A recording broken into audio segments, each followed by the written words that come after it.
Honestly, I welcome the idea of restricting women that are pregnant to go to Hajj because I have a very good example. The year that I went to Hajj, there's a woman pregnant in our mix. Some of the work she could not do them.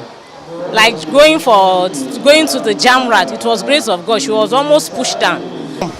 Some used to faint, some used to at times. It's very. I don't encourage pregnant women to attend Hajj at all. Yes, because they don't perform at all, and they disturbed. The inconvenience is there. Is very stressful for a pregnant woman. Medically, if they could look at it, the medical people will be in a better position to say at what time of the stage of the pregnancy can the pregnant woman go, either the early stage or a later age, because at times they used to deliver in the plane or deliver in Aram or whatever.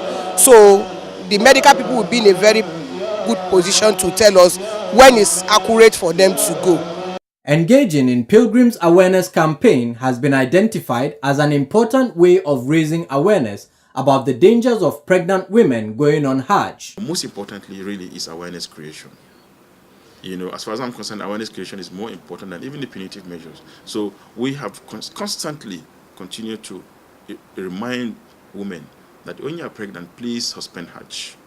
Please suspend Hajj. I will advise also the National Hajj Commission to form a team who will be able to create awareness, probably at community level, to go to organize a program within the communities to enlighten the pilgrims.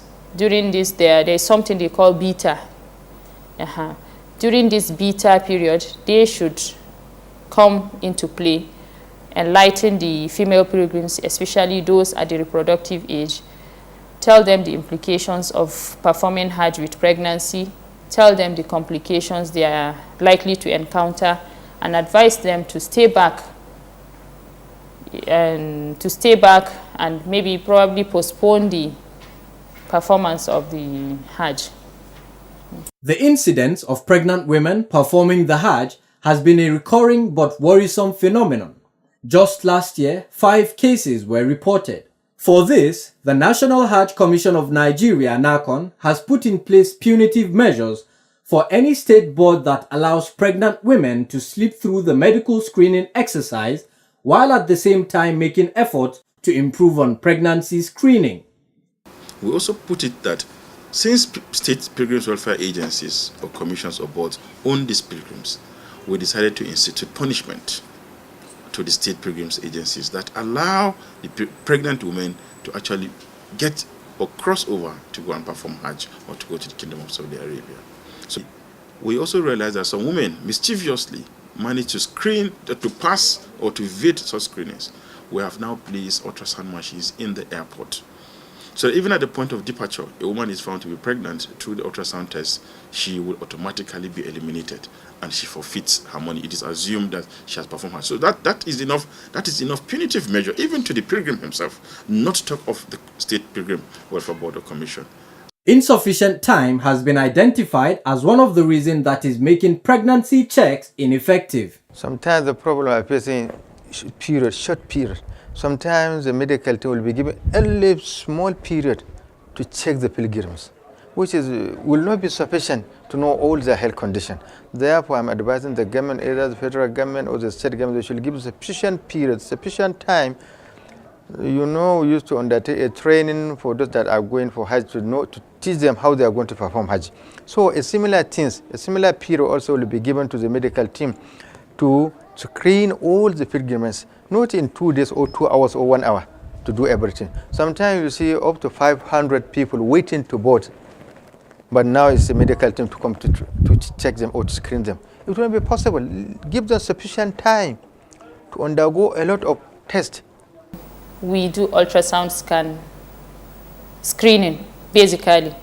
It's only when we suspect some pregnancy, which is not very clear for us in the ultrasound, then we now subject that pilgrim to run a pregnancy test. But if we're going to do pregnancy tests for all the pilgrims that pass through the screening exercise, I think the time is too short for us to do that. What then should Hajj officials do differently in 2017 Hajj to avoid the incidents of having pregnant women participating in Hajj, as well as improving on its medical services? We have initiated major reforms within the Commission in terms of providing medical services to all pilgrims in Nigeria. We recognize the fact that as a Commission, it is our responsibility, the federal government of Nigeria, to take care of all our pilgrims in terms of medical services. Not only for pregnant women, I must say, but this time around the reform is to ensure that we provide the best services for our pilgrims. Therefore, we are going digital this time around. Besides the introduction of the national medical team, we are equally now digitizing, or rather employing ICT in all our facilities. We're now connecting all our facilities from one facility to another, from Mecca to Jeddah to even Medina, so that when you visit one facility, automatically it's recorded in another facility. With that, we'll make sure that we'll provide prompt services also to our pilgrims. And of course, the referral system will also be improved between our facilities and also the Saudi hospitals in all the cities. But most importantly is the fact that we are now connected all around in case of emergencies. Wherever pilgrims are, our emergency ambulance services are operating 24/7. So this year, I think I must say that pilgrims should look forward to an improved, much improved medical services for our pilgrims, inshallah.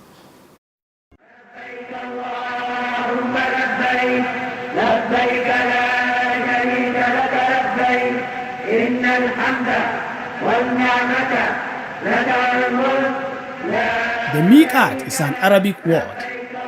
It means a stated place in relation to the Hajj. Miqat is the point or location where pilgrims on Hajj or Umrah put on the ihram, that is, the white garment, after declaring their intention. The declaration is very central to the performance of the Umrah or Hajj. There are 5 approved points or miqat where this can be done, and this depends on the direction from which pilgrims are heading to Mecca. These are Juhfa. It is the miqat for pilgrims who come to Mecca from the direction of Syria. Zulhulayfa is the miqat for those who approach Mecca from the direction of Medina. Yalamlam. This point serves pilgrims coming from the direction of Yemen. Qarn al-Manazil.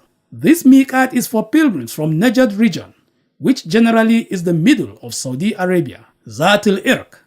Pilgrims from Iraq and Iran use this miqat. Any pilgrim going into Mecca with the intention of performing Hajj or Umrah must not cross the miqat without having the ihram on. سطع في المدينة محمد